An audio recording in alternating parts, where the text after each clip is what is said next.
This time, for the first time this year, Rocket is organizing Sustainability Week. Inspired by the community success of Rocket Impact Accelerator and Rocket will to boost positive impact to the business, we're up here to talk about sustainability, leadership, and we're very happy to share this with all of you guys sitting there by your screens. Our goal is to raise the awareness about sustainability and bring holistic view and talk about perspectives for the future.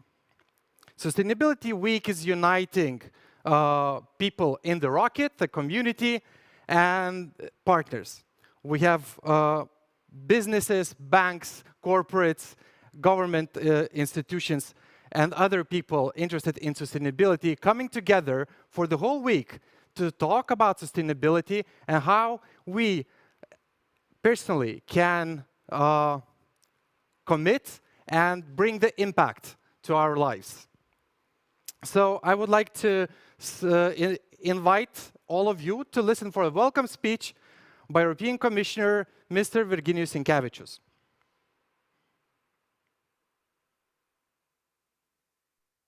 Good afternoon, everybody, and thank you for this invitation. Some people think that business interests and environmental protection go in opposite directions, but this isn't not true. There are many problems with the current economic model, but we know it can change. And we know that safeguarding both the environment and our economic interests is perfectly possible. In fact, it's not just possible, it's essential. It means addressing climate change, biodiversity loss, pollution, and unsustainable use of resources. It means delivering a different kind of economy where circularity becomes the norm, and where sustainability is a normal part of daily business decisions, where sustainability is business as usual. At the EU level, our policies are built around the European Green Deal. It's our compass for a green recovery from COVID-19 pandemic. The deal is our strategy for growth. The aim is to transform challenges into opportunities. It does that by recognizing the significant potential of our markets to thrive in a green transition. And we are making it happen. In a year and a half, we have proposed a wide range of actions: a climate law, a new circular economy action plan, a biodiversity strategy for 2030, and most recently, a zero pollution action plan. All that to speed the transition to a green and circular economy. It means rethinking design, production and consumption. It means making sustainable products the norm. And it means increasing resource efficiency, lowering energy intensity, and cutting both waste and pollution. It's good business sense because if we apply circularity principles across the EU, we boost GDP and create local jobs. The benefits are clear for businesses and individuals. Substantial savings, new business models, and employment opportunities. For the transition to happen, we need to channel finance to sustainable projects. We can do it by giving strong signals to market and economic incentives. It's a big role for the financial sector, but it needs more information, a relevant information about what sustainability implies. Here too, the Commission is determined to act. We recently adopted an EU taxonomy to help everyone identify activities that are genuinely green. And later on this year, we will launch a renewed strategy on sustainable finance, helping investors find that sustainable path. The challenges we are facing aren't local. We find them all around the globe, but we can lead the way to a global process of change. So we are making the case in international forums. We recently launched a global alliance on circular economy and resource efficiency. And the Biodiversity COP15, we will be pushing hard for an ambitious new framework protecting nature all around the world. I want to leave you with a simple message. Going green, going sustainable, it's not just an option. It's an imperative. It's the only sure bet for the decades to come. And if we get it right in Europe, we will be leading the world. You, ladies and gentlemen, should be fighting to put Lithuania at the forefront of that change. Thank you for joining the journey. Thank you, Mr. Commissioner, for your nice words. When we talk about sustainability, when I talk about sustainability and when I would like to address people, I think that the best stage is Rocket. And I'm very glad that this Sustainability Week is happening here. And it wouldn't happen without the partners. So I would like to ask all of you to thank all the partners that helped for this week to happen. Swedbank, Comic Unique, Startup Fair, Vilnius Municipality, Katalista Venture, Impact Meetups, GovTech, Go Vilnius, Shanti, Impactful, Mita, and others. Thank you very much for making this happen. Also, I would like all of you to take a moment and look into the amazing agenda of this week. We'll have a lot of very interesting events, including discussions, keynote speeches, and most importantly, our prominent guest with Gihan A.M. Haide, Why Communicating Sustainability Matters. Book that in your calendars, and you will definitely spend a great time and be inspired. And now I would like to invite the head of Rocket, CEO Šarūnė, to welcome all of us to this week. Please. Hello, Žygimantas, and thank you very much for joining us on this green, very impactful week. It's also an honor to have Mr. Virginijus Cincavicious joining and supporting our initiative. On behalf of Rocket, I want to say a massive thank you for everyone who is joining us today and will be participating in the whole week's agenda. We believe that businesses and organizations, no matter their size, or the industry they work in, can find their role in pursuing common sustainability goals. And when we talk about businesses, we have in mind people who are the actual change makers.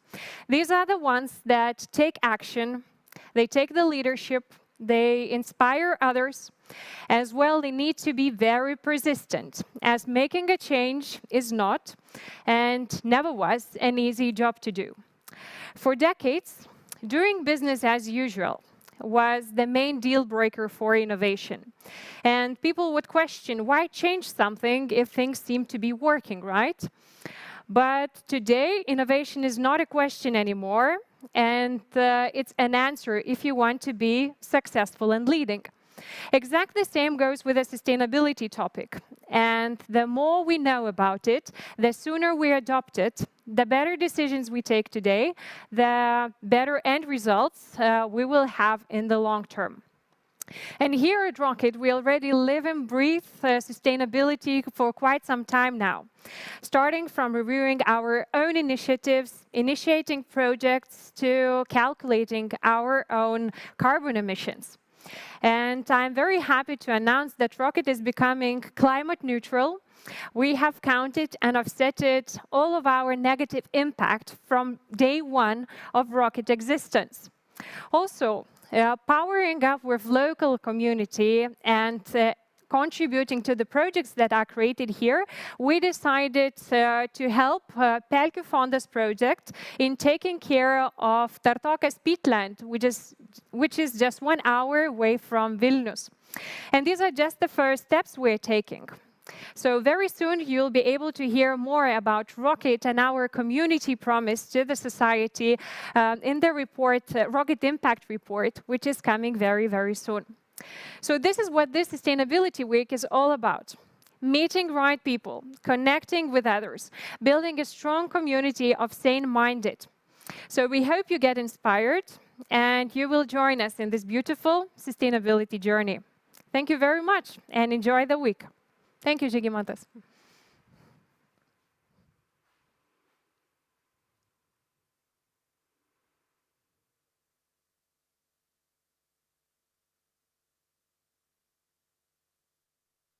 Thank you, Šarūnė, very much for your nice words. And now I would like to ask the audience to take a very short coffee break, and we will be back in 2 to 3 minutes with an amazing panel discussion where we are going to talk about leadership in sustainability. So stay tuned, and we will see you in a sec.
Hello, everyone, again, and welcome to our panel discussion on leadership and sustainability.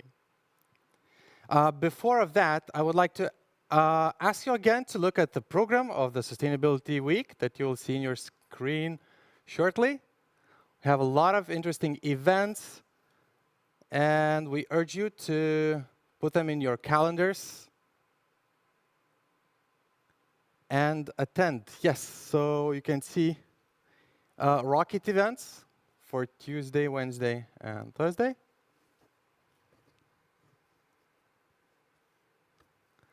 For the June 1st, you will have a functional training with Camilla from Rocket starting at 8 o'clock in the morning, and you will have the whole program up until 5 o'clock. On June the 2nd, you will have a yoga class in the morning and various discussions throughout the day as well, up until the evening. June 3rd, and here at 11 o'clock, please note and attend a Rocket guest, Why Communicating Sustainability Matters.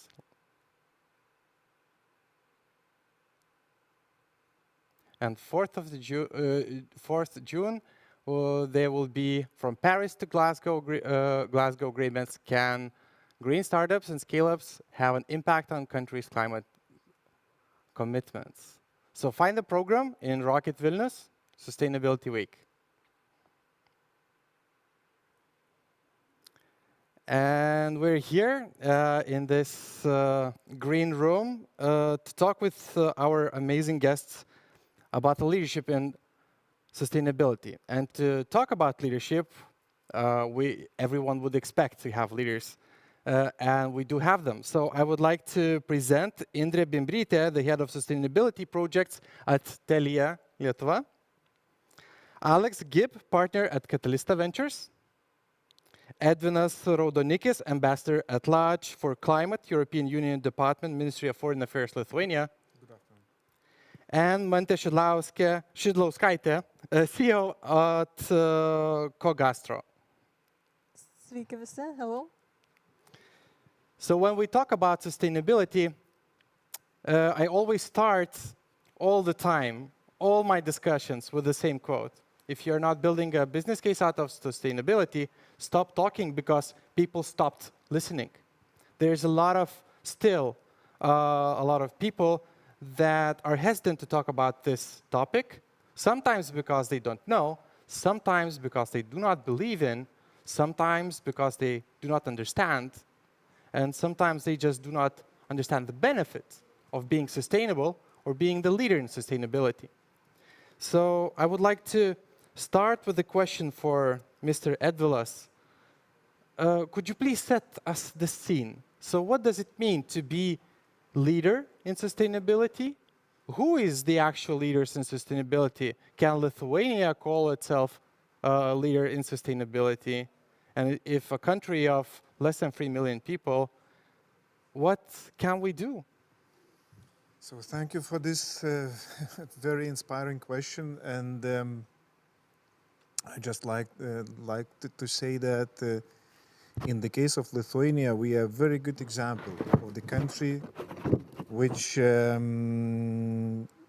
is able to be an example of compatibility between cutting greenhouse emissions on the same time, because from the year 1990, we managed to cut almost 60% of those gases, and in the same time to improve the standard of living, because when we compare this GDP per capita in Lithuania in the year 1995 and now, so that time it was just 33% of, let's say, European Union level.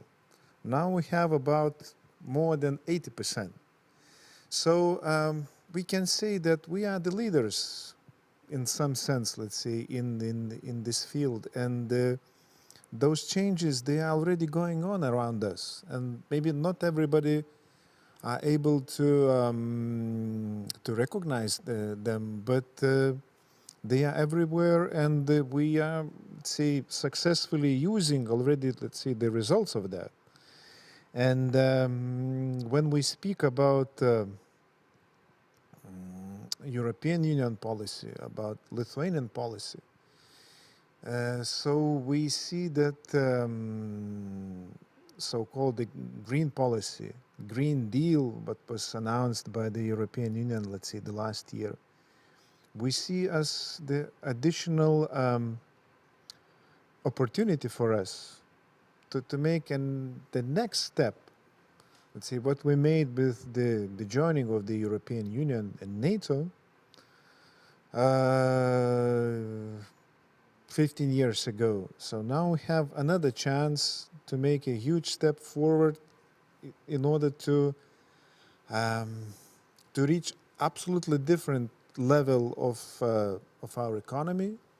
I mean, when I speak about the level, I speak about our ability to produce products and services with the higher added value. And because of that, also gaining the ability for our people to reach higher living standard. So this government, let's say the present government, set a very ambitious program, let's say, for that. And so the targets, they are very, very clear. And let's say we are starting, as I said, not from the scratch, from the zero. We are in some areas, let's say, also example for the Europe as well. When we speak about sustainability, about environment, of course, let's say the couple of examples when it comes to Lithuania, let's say the pop-ups, for example, this famous system of packing, this deposit system. So we are the number one in the European Union. Of course, we did this program with the help of others, but still it's let's say it's ours, but what we able to achieve. Or for example, renewable energy usage. So we are above the average of the European Union.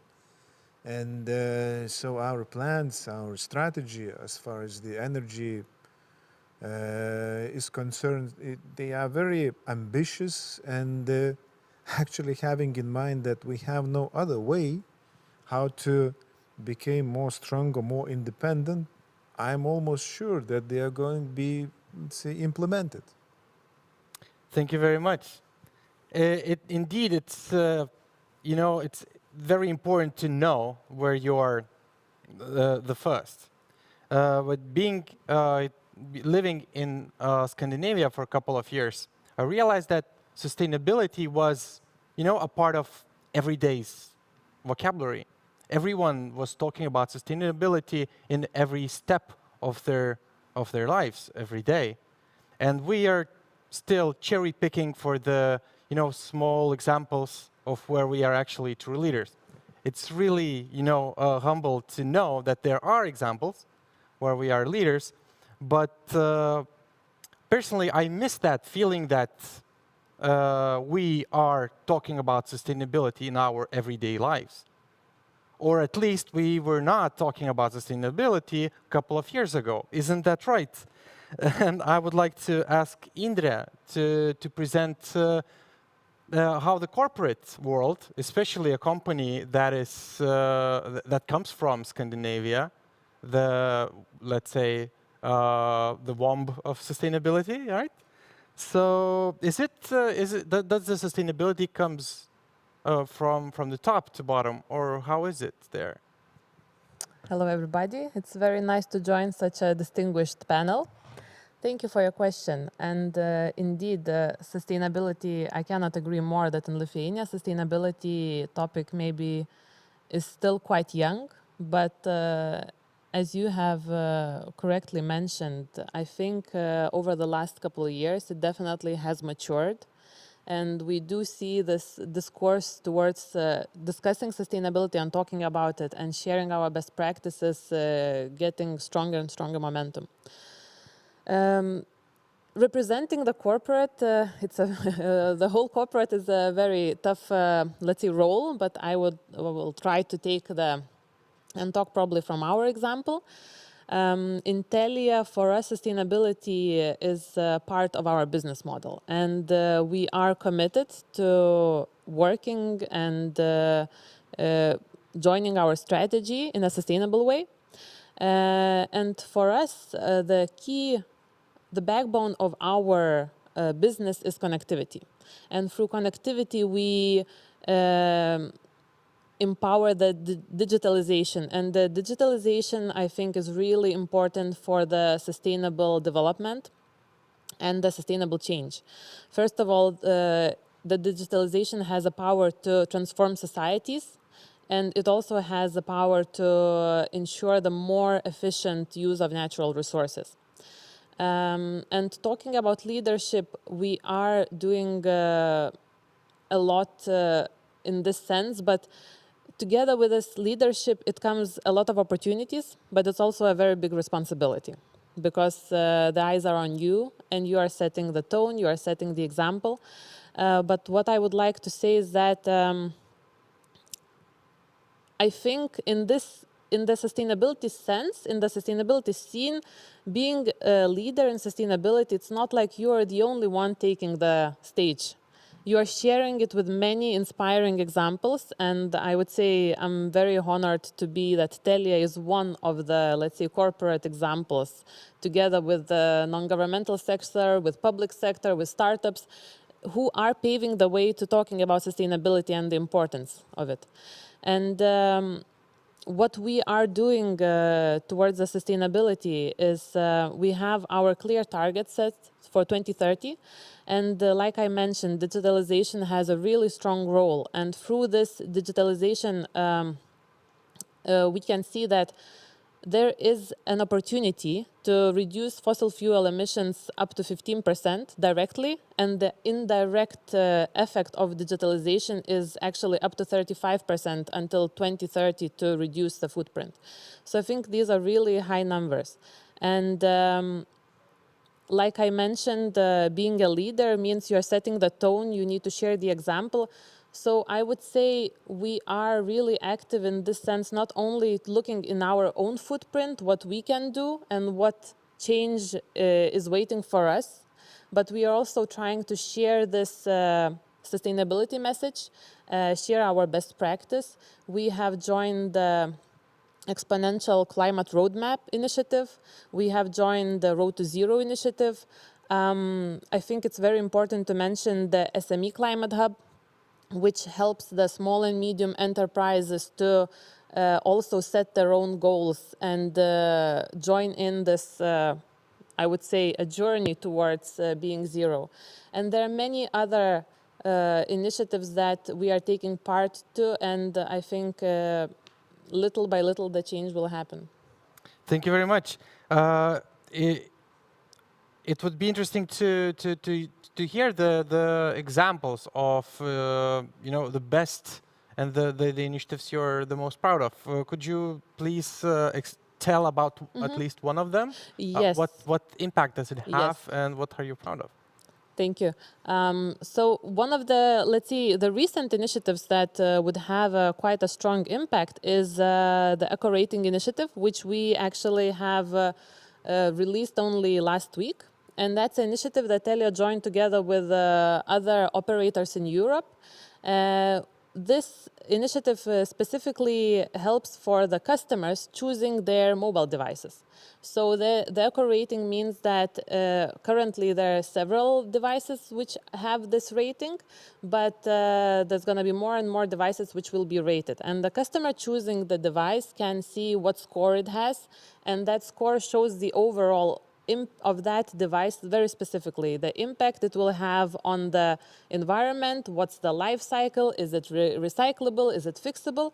So that's one of the examples. Another example would be the reuse of the network equipment. Let's say that's directly what we are doing. How we can do this, how we can reuse it, resell it, and make it work in a more circular way. So there are a lot of, let's say, big and small initiatives. The one that I have mentioned previously, maybe they're like bigger and worldwide. But of course, like I said, there are a lot of smaller ones that can have also a very important change. Thank you very much. Indeed, every small step counts. And here I would like to ask Alex, who is a true expert on sustainability, being in the field for more than 15 years and seeing a lot of good and bad corporate examples.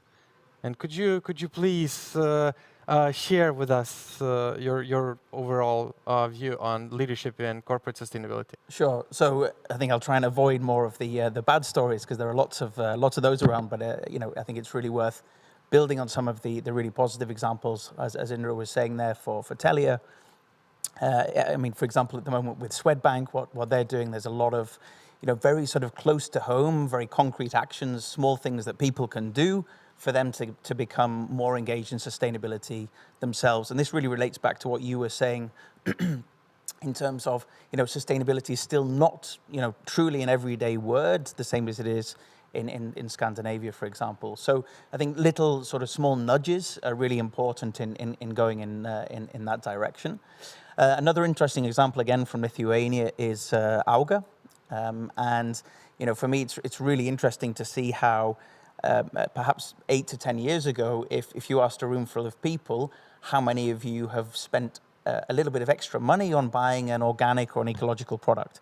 And it would be maybe 10, 20% small number. And then, over the last 10 years, and I think this also reflects back into the shift in society, more broadly, many more people are really, engaging with sustainability. People are curious, people are ready to spend a little bit more money and really to think about their impact and their footprint as well. So I think those are good examples. And we talked today, Rocket, okay, it's not a huge corporate, the same as sort of, Swedbank and Telia, but at the same time, this kind of leadership, showing examples, going carbon neutral, taking a step forward. I think these are really some really positive examples in society. It also matters not only for consumers that buy those products that are sustainable or green, environmentally friendly, not only for corporates, but for small companies as well. And we have a very interesting example here in the middle of our panel. Mantė, you are CEO of Cogastro. Could you please tell us the whole idea behind your business, and then we can go deeper into all the sustainability leadership topics. Okay, sure. So at Cogastro, we provide data gathering and analytic tools for insect farms, like really simply speaking, to help them grow more insects faster and with better nutrition value. So this is what we do. That's our solution. But actually, the mission of our business is to reduce CO2 emissions globally by making alternative proteins more affordable and accessible. Because if you look at the market today, those alternatives, yes, they exist.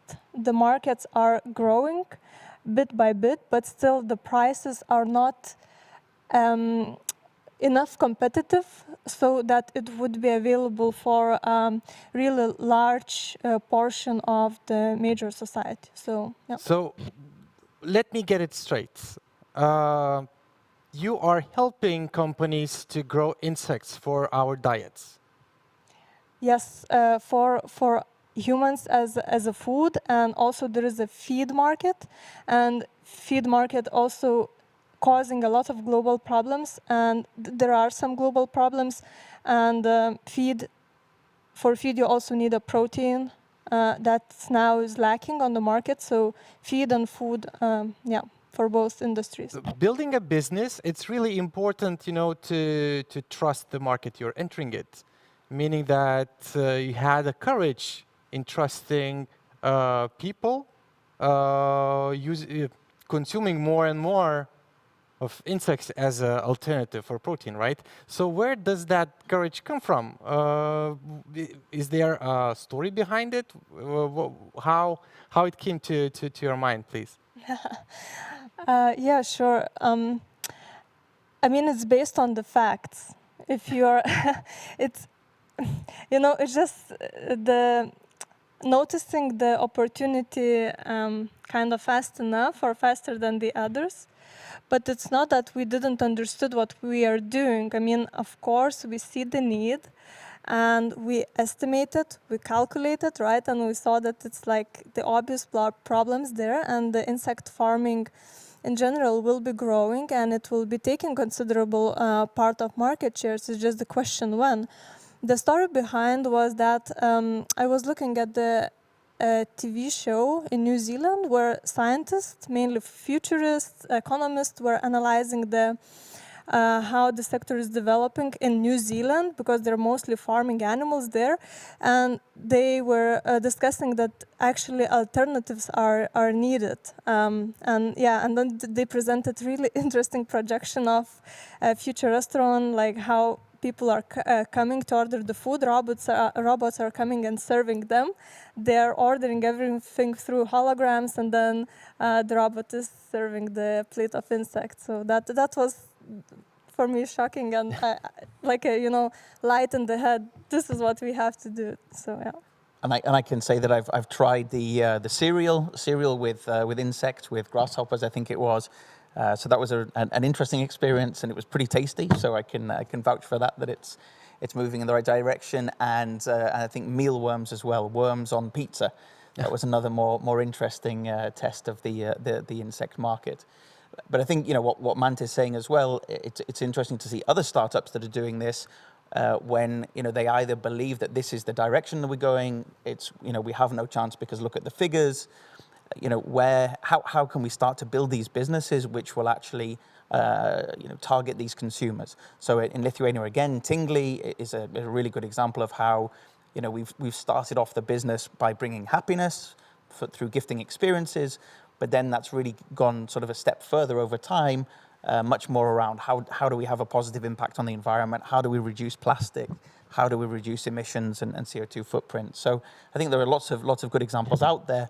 And we're heading in the right direction. I think this is something we can be proud in Lithuania that we're leaders for.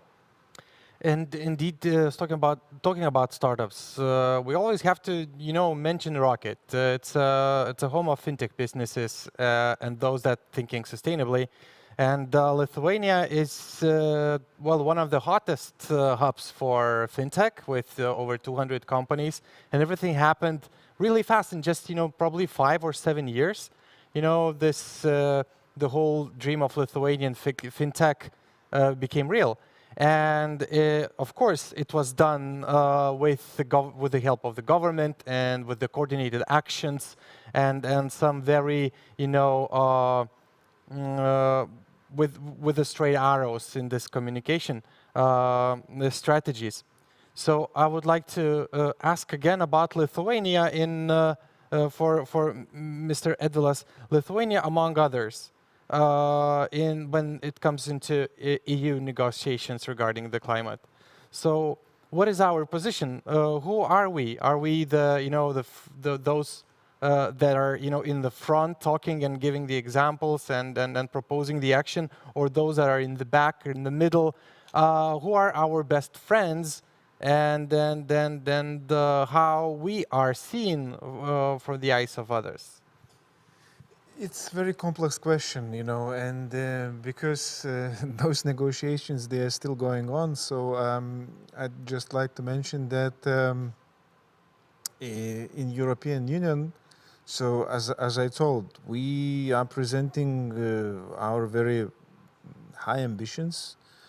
And those ambitions, they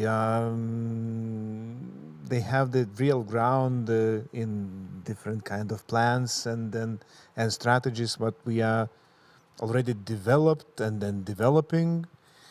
And But from other hand, so we are the economy which is still trying to catch up with the, let's say, the western part of the union. And we as the government, let's say, or we as the diplomacy, we are trying to create the best possible, let's say, environment for the Lithuanian businesses to grow in the future. Because as you remember, the last summer, when the pandemic the broke out, and actually the different countries like US and others, they starting to think about, let's say, what could be the answer to this pandemic and something like that. So I am very happy to say that Lithuania joined others, let's say, with the huge support by adopting so-called the Green Deal, and then adopting the answer of the European Union that our way out of pandemia is going to be the green way. And let's say allocating the huge amount of money, so 465 billion euros, let's say, in the upcoming 7 years. It's really the huge opportunity, let's say, for us. And we, of course, we are trying to be, as far as our ambitions is concerned, to be seen with those who are setting up the new course with our Nordic neighbors, with some other countries. But as far as those possibilities for our businesses is concerned, we are trying to use those opportunities we are getting as much as possible. And this is the way how diplomacy works, in every case. So maybe I can join in and be optimistic on this side as well. And I think sort of the green recovery is an incredible opportunity for both reshaping the economy, rebuilding, making the economy more resilient, which I think is the key word there, rather than just sustainable. And I think back to when Lithuania joined the European Union, and then there was the question of Lithuania then starting to contribute towards the aid budget, the foreign aid budget. And this was sort of, at the time, it was not something that was a high priority in the Lithuanian government, and then it was an agreement to sort of tag along with what some other countries were doing. But I think now, with the maturity, with the incredible steps that we've seen in the last 10, 15 years, this is a real opportunity again for Lithuania to showcase and demonstrate some really good examples from the corporate world, from the startup world, from public policy as well, the same as has been done with fintech. This is an incredible opportunity in my mind. Yeah, and speaking, let's say, about diplomacy, also I'd like to use this opportunity, let's say, saying that even in the case of the foreign ministry and foreign missions, we are even, let's say, discussing what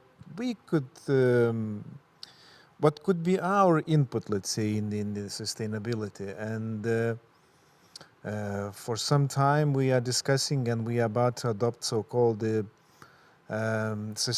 guidelines of sustainable diplomatic service, which is going to be, let's say, some set of rules and then the recommendations, let's say, for the ministry, for the diplomatic missions, how to work, how to live, let's say, in a more sustainable way. Are our diplomats going to fly less? Is that what you're...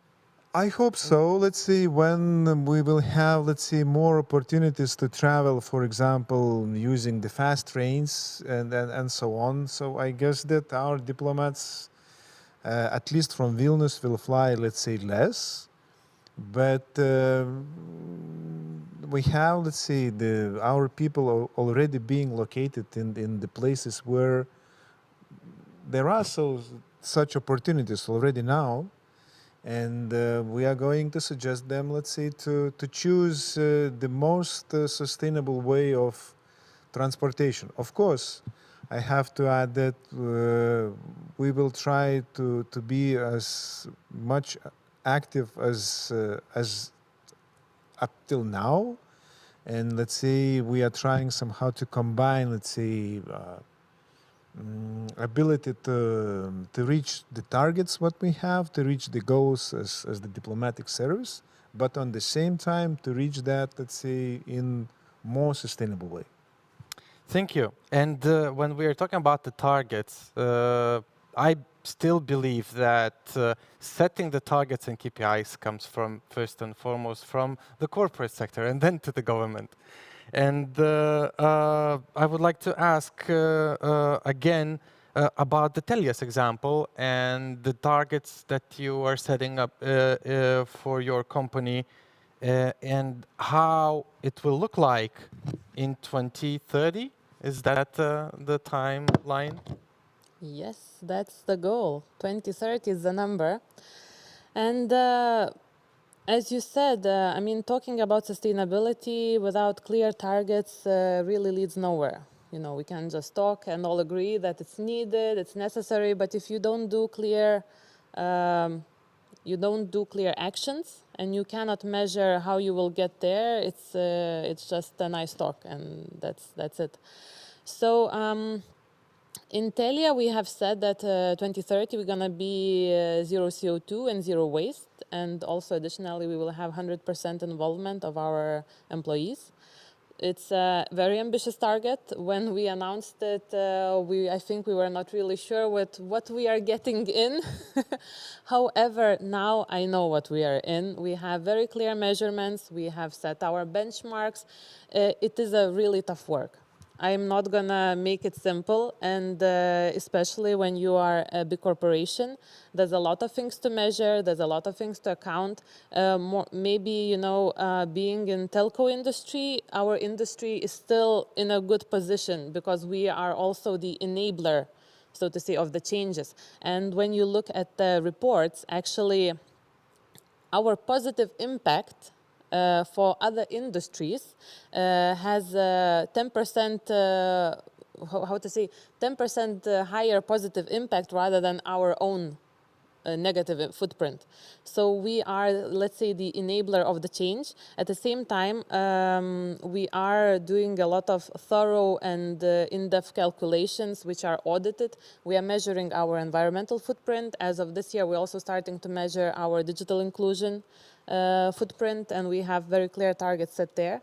So it is definitely a challenge, and I know that for, let's say, for what I would like to connect with what previously our panel members have mentioned, many small companies, they would like to be sustainable if, let's say, their business model is not sustainable from the very beginning, like some are. But, you know, they face various restrictions. They don't know how to do it, first of all. They don't have the knowledge. They lack of resources. They lack of maybe the strategic vision.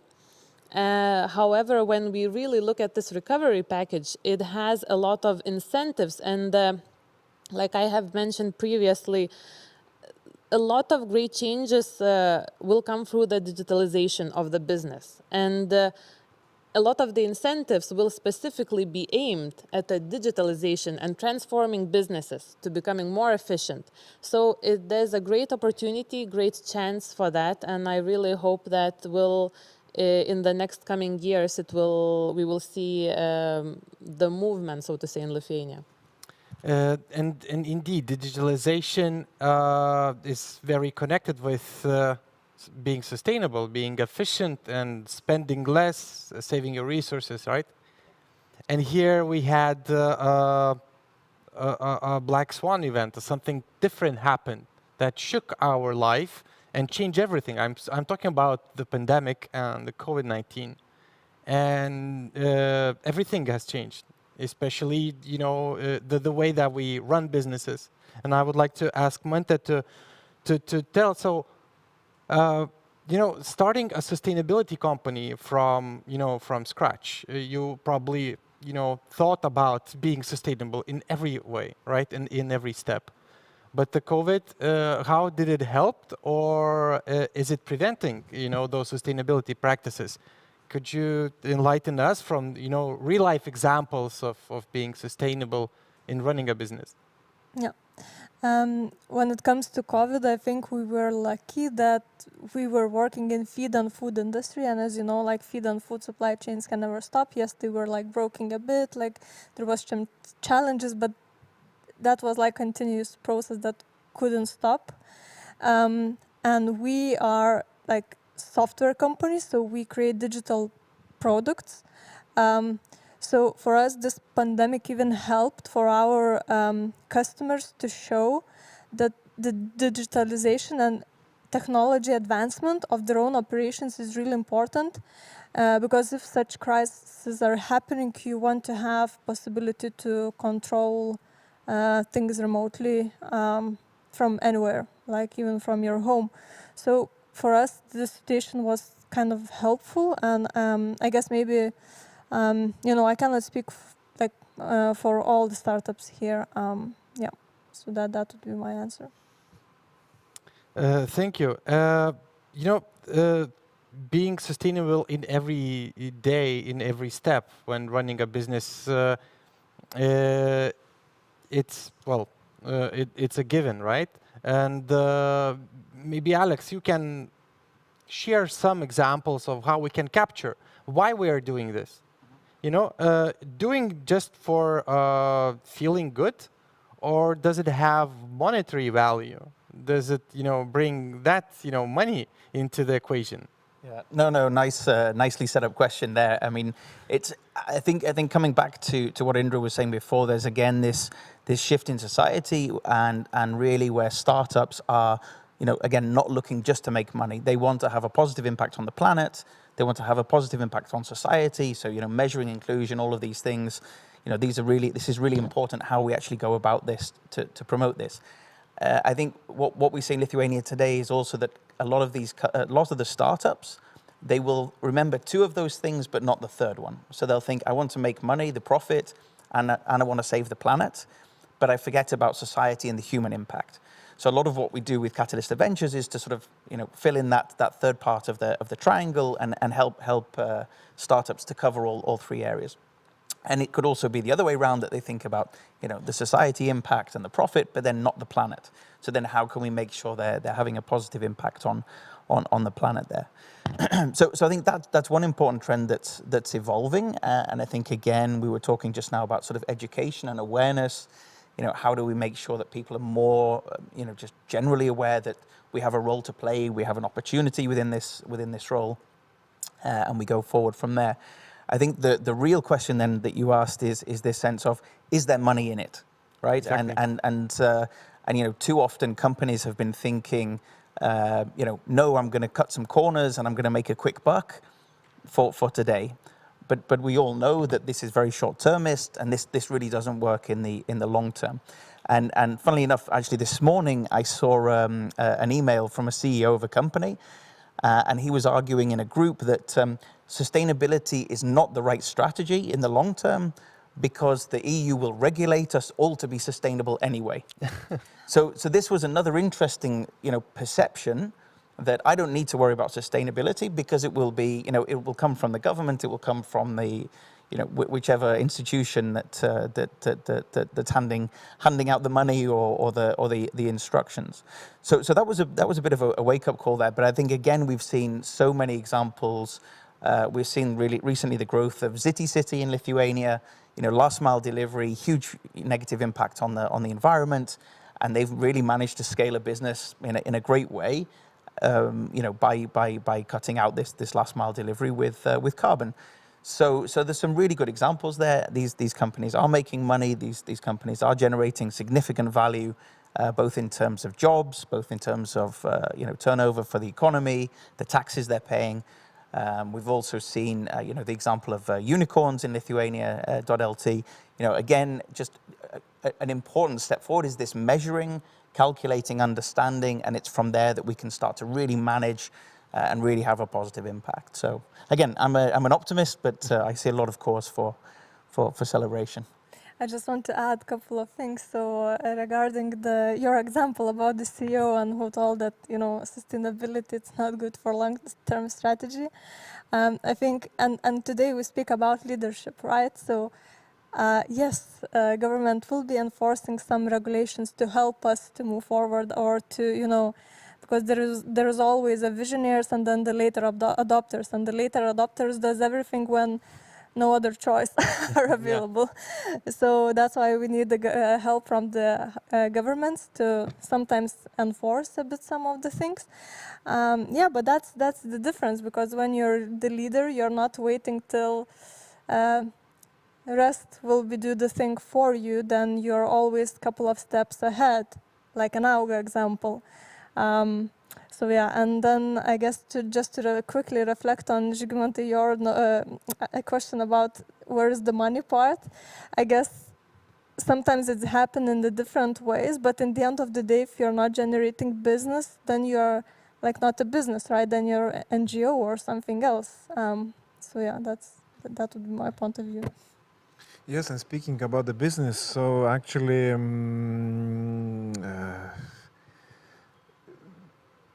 something happened, let's say, not the something, but let's say the quite huge thing happened when the United States, let's say, of America, they changed, let's say, their position towards, let's say, the Paris Agreement, which might be, let's say, called as the very official document and nothing, let's say, to do with the money, but actually right now, let's say, the negotiators who are preparing for the next conference on climate, let's say, they are discussing, let's say, the huge amount of money, and they are discussing that most probably this sustainability,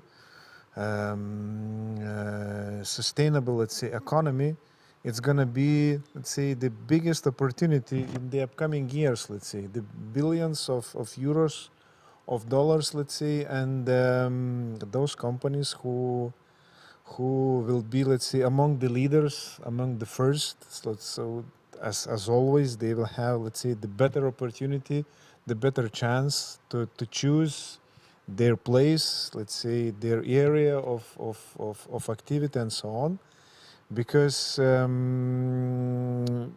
it seems that right now we are on the edge of, let's say, the global, let's say, shifting points from one way of life to another, because having in mind that more and more countries, they are announcing, let's say, their targets to become climate neutral by the year 2050, as we do, as United States, let's say, or 2060, as the China, let's say, announced, and others. So already, let's say, this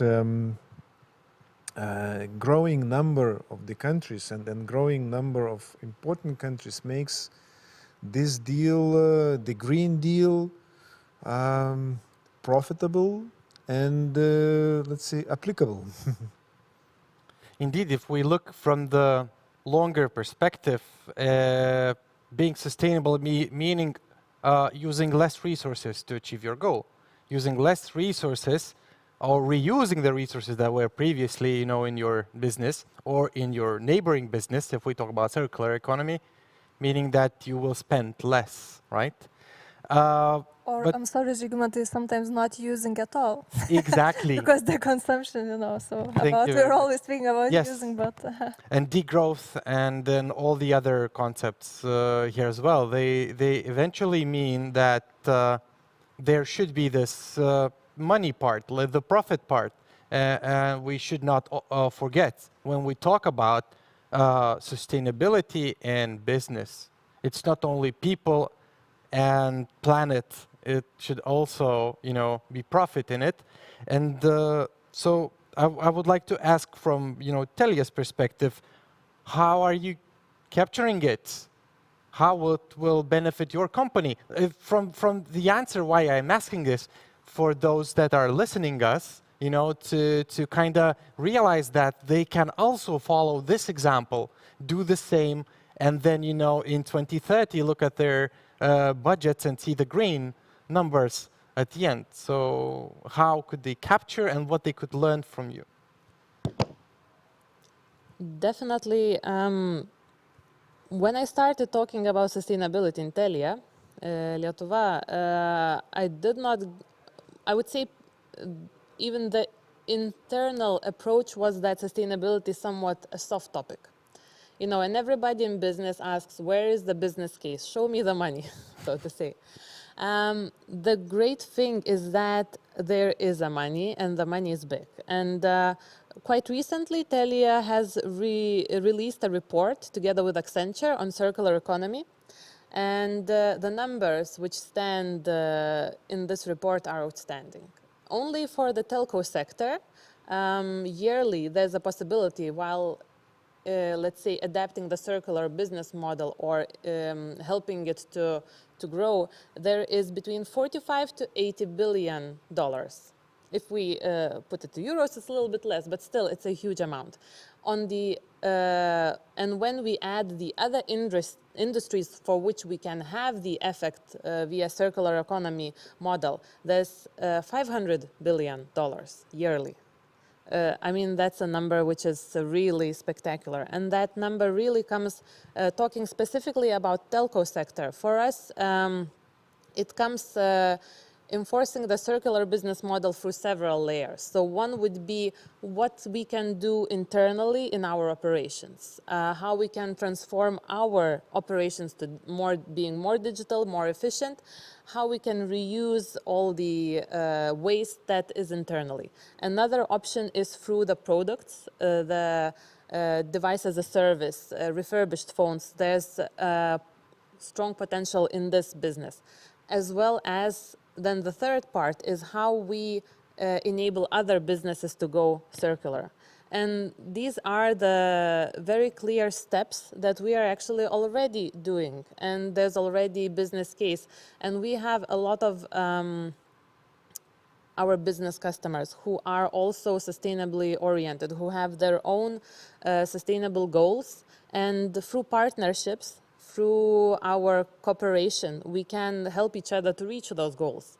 So I think there is a very strong business case. And maybe what I can also say from another angle is when we talk about sustainability and what it brings for the business, that's also something that is not so maybe easy to evaluate, but it's also the reputation. The strong reputation has a very also important effect on the money side, so to say, and also investors. Investors are looking at the companies and they're searching for opportunities to invest sustainably, and that is for big and small. And also another thing that I would like to mention is the employer branding. I've heard already several cases when people come to Telia and they have interviews, and then HR colleagues come to me and they say, you know, Indra, what they said? They apply to this position not only because it's an interesting position, challenging and etc., but because they see as a sustainable brand. And for them, it is important. So I think the society is looking at it, and for them, it becomes also one of the choices. Fully agree. I mean, this I think is a really important factor, that, you know, the reputation, the employee engagement, employee attraction. I mean, this is where really it's often about cost saving, not just about making money. But then we must also remember, I think the case in Lithuania with Vinted. I mean, a fantastic example of a startup that's built to solve a problem of used clothes, to solve a problem of fast fashion and waste. And you can say, okay, you know, where's the profitability? But, you know, the value speaks for itself. The trajectory of the company is phenomenal. So this is a really good example, I think, again, of saying, you know, where's the money? It's clear that it's really out there as well. It's really sort of spectacular that Vinted, as an example, they created all of that success without stressing the sustainability part of their business. And, you know, looking into many Lithuanian startups and companies, we can see the examples that those startups are, you know, working in the sustainable manner with sustainability products in a sustainability way, and so on, so on, so on. But they're not communicated that. Why is that? Is that the lack of understanding, you know, or is it a strategy, Alex? What do you think? I think it's a lack of understanding. It's a lack of awareness. We did a report maybe 2 years ago And we were looking at the impact of startups on SDGs, Sustainable Development Goals. And we saw that, a huge number of Lithuanian startups were actually impacting them, but almost none of them were proactively communicating this. So again, this was another, opportunity that we see. Yes, you've got to be very careful that they're not greenwashing and presenting it from that perspective, but at the same time, they are having a genuine and positive impact on the SDGs, and there's an opportunity there to talk about that. And sorry, just as a final note, you say about Vinted, good example of where they weren't doing that. I mean, Patagonia is another great example. They also never use the word sustainability. It's very much in their actions, and you judge that by what they do. So Exactly. it's a great model as well. We are going approaching the end of our panel, so please we can go around with how to say, with your remarks on what Alex said. But before of that, there is a question, and let me read it quickly. And the question from the audience is, what is the recipe of making Lithuania a leader in sustainability domain? Business, startup, and country-wise. So what's the next 3 steps? Probably that would be the question, and we can maybe start from the government, from the country perspective. So I can tell that, let's say, sustainability, circular economy, it's, you might say that there are the policies who are exactly designed for the countries like Lithuania. And because most probably in the end of the day, we are going to be, let's say, among the biggest winners, let's say, of all this happening around, because we are the country without natural resources. So it means that we have to pay great attention, let's say, to our biggest resource. This is humans, this is people. So we are doing that, let's say, better, worse, but let's say comparing to the global level, so we are in a quite good position. Our starting position, it's quite good, and you mentioned, let's say, during the beginning of the discussion, for example, for example, the fintech and boom, what happened in Lithuania. It won't happen without, say, having people ready, let's say, to implement that. So that's why I am very optimistic about that. Because from, say, speaking about us as Lithuania, as the country, most probably we are a little bit slow in the beginning, comparing, let's say, to others and something like that. But when we start, let's say, usually results, they are quite positive, and then which makes, let's say, the real success. Thank you. And what would be the steps in the in corporate world, like 3 concrete steps, what to do to be a leader? To be a leader, or I think just to be in the sustainability journey, probably. Exactly. I think there's no competition here. We are all in the same road. We are all reaching for the same goals, and there's a Lithuanian saying that sometimes people say when it was supposed to be done yesterday. So I think the time is now when everybody should start doing something. And like I've said already in the example, when sustainability comes up from various, it's both from our employee engagement, it's both from the people who are being recruited, it's our customers who are raising us expectations. So at the end of the day, I think there's no 3 exact steps. I think there's one step. One just has to start. And even if you make some mistakes, the most important is to make the first step, look around you, be inspired. You don't need to, create a bike from scratch. There's a lot of things that you can copy with pride. So do that. I really encourage you to join, and I applaud every single company, startup, government institution, because only together in this partnership we can do the change. as corporate business, we cannot carry, or like startup cannot make the change alone. So there's many people needed to make the change. Thank you. Alex wants to say. I'm burning to jump in Yeah. on that one. I think, you know, when Indra is saying, you know, doing this together, you know, for me, answering the question there, it's the word of interdependence. And, you know, the more that we, as a whole ecosystem, you know, we're all playing our role, we're all playing our part, but the more and more we're depending on each other, that we're building ties, we're building links between each other, then this is going to make us and the Lithuanian ecosystem as a whole much stronger, much more resilient. And I think this is really what we're trying to achieve. Thank you. And last, last remark from Mantė, maybe 3 steps, if not for, how to become a leader, but 3 steps that you do to be in sustainability. I guess there is just only one step. Always listen final consumer, customer, and the client. We all were speaking about the leadership of business, of government, of corporates. In the end of the day, we're doing that because there is a need, and that need is dictated by the customer, consumer, and client, and whatever, it's either B2C or B2B. So what good businesses should do, they first should listen, and then when it comes to leadership, finding the solution that really makes a huge impact on solving that specific problem. And here is, I guess, the difference between actually being sustainable and doing greenwashing. Because sometimes you can pretend that you're solving the problem, but then you're not actually doing that. So, yeah. I think that one of the most important takeaways of this discussion is the power of you guys, the ones that are listening for the discussion. I would like to encourage you to vote and to pay with your mind for the things that are sustainable, for the things that are good for our environment, for our planet, and for our people. And you have that power, and businesses are listening for you.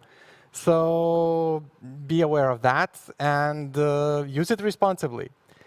And as for me, I would like to thank you all for this great discussion, and I would like to thank for those that was listening for us, and thank you for being together. And do not forget the Sustainability Week.